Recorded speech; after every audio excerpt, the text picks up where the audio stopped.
thought about what servant leadership looks like? If we were to personify servant leadership, how do you think that would look? Let's talk about it today on Light in Education. Please join us.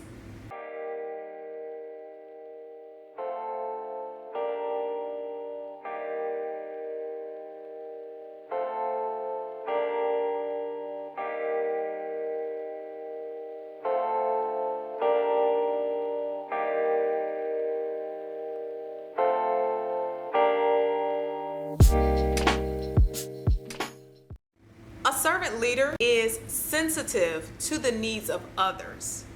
Not only is this person sensitive to the needs of others, but this leader is one who's in tune with other people's feelings. And it's okay as a leader that we don't always understand a person's feelings. It's more about appreciating a person's feelings and respecting a person's feelings.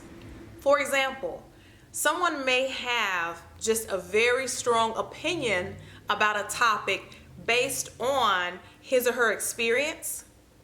I may not have a clue about it. I may not care about what the person is talking about, but I'm going to take the time to listen. I am going to take the time to listen to that person's opinion.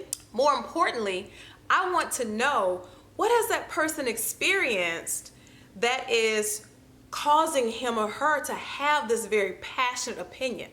It's not necessarily about understanding every single thing. It's about being sensitive, and it's about appreciating people for who they are and understanding that they're trying to grow into something better. A servant leader is also sensible. Sensible in a way that this leader is grounded. This leader has a reason for making certain decisions. It may not always be a popular decision, but it is a practical, realistic, a decision that is going to require people who are working on that leader's team to rise to some expectations, but it's definitely realistic and it's for the benefit of the people. A sensible leader is also down to earth. This leader is not so high that he or she can't be reached. And there are occasions where the people on the team can have some real talk kind of conversations. Yes, it can still be business. Yes, it can still be very focused. But real talk means, okay, let me just be completely honest with you. Here's where I am. What can we do? Kind of conversations. That's what I mean by real talk.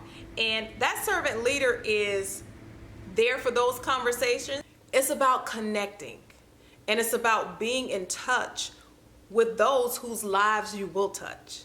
That's what a servant leader is. A servant leader is sensitive, and the servant leader is sensible.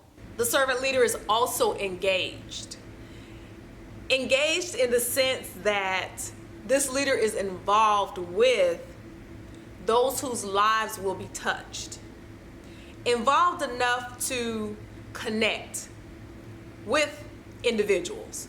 Involved enough to really know what's going on with them and how can the leadership role help people meet people where they are so that they can be guided or just walked alongside as they are moving to the next level. We all had to start from somewhere. I mean, I was not born a leader, and some people may say I was born with leadership skills. Some of us are, but then there are some who are like me who were not necessarily born leaders, and we developed along the way. Now, within that development, it had to take people who mentored me to be patient with me. It had to take people to really invest in who I am as a person. Those people who were my mentors, they saw my potential.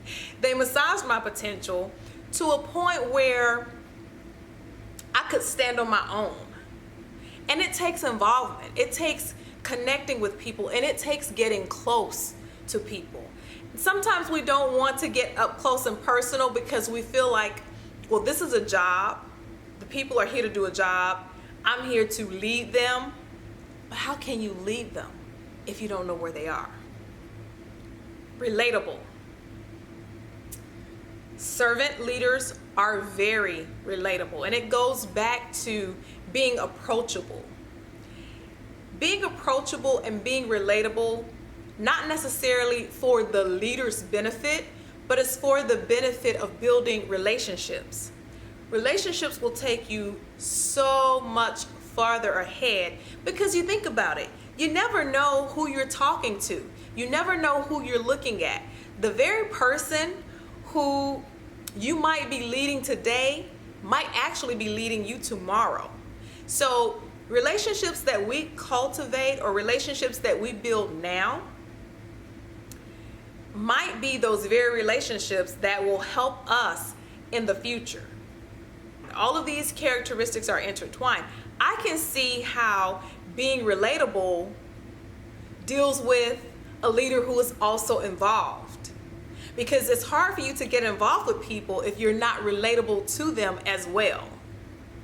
The servant leader is valued. Valued in the sense that this leader's worth is less about him or her. It's less about the leader, but it's more about the worth of others. In fact, it's about adding to, investing in other people's lives. And I've mentioned before about making those small deposits into other people's lives. It's less about what people can do for us. It's about what we can do for them. What is it that we can do to add to other people's lives? And this is the life of education. We educators build communities so that students can thrive, so that students can function, and hopefully we're preparing them for that next level so that eventually when they get to living their lives as independent individuals, they can thrive there. Well, in the same sense that we're building this community for students, we as leaders should also be building this community for teachers, for our staff, for just the overall learning community at the school. So servant leadership is not a top-down approach. It's a bottom-up approach. It's the approach to where we seek the needs of others, and then we tailor what it is that we do based on the needs of others. The servant leader is also exceptional.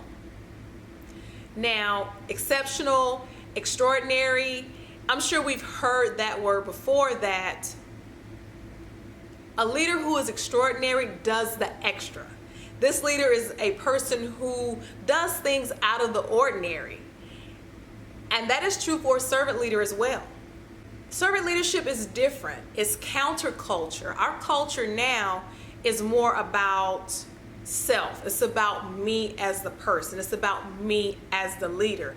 Whereas servant leadership is more about taking care of people so then that they can take care of others.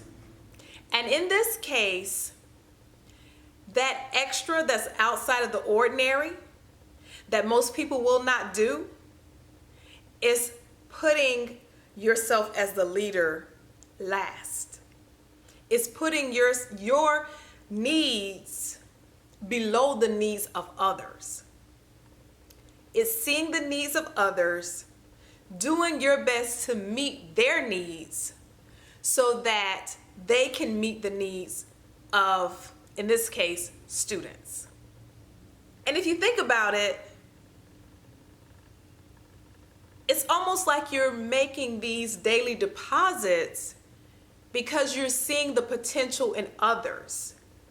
And to me, that's hope. That's having hope in people. It's saying, okay, I'm going to do this for you today because I know that you have the ability to rise. I know that you have the ability to do something great in the future. Is that not what we tell children every single day? You are worthy of being here. You have a purpose. I see your potential. I see these good qualities in you. You have gifts to be shared with this world that no one else can share except you. This is what we tell students every single day.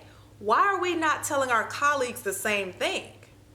So in our own right, we can be leaders where we stand. We don't have to wait for the principal at the school to be a leader.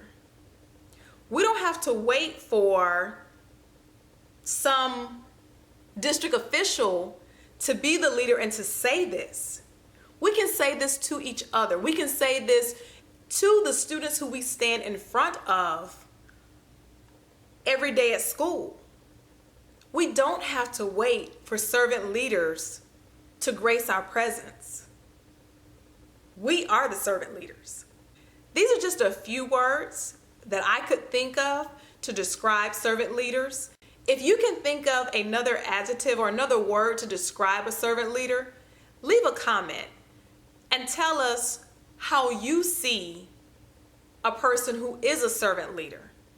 Servant leaders are definitely lights in education.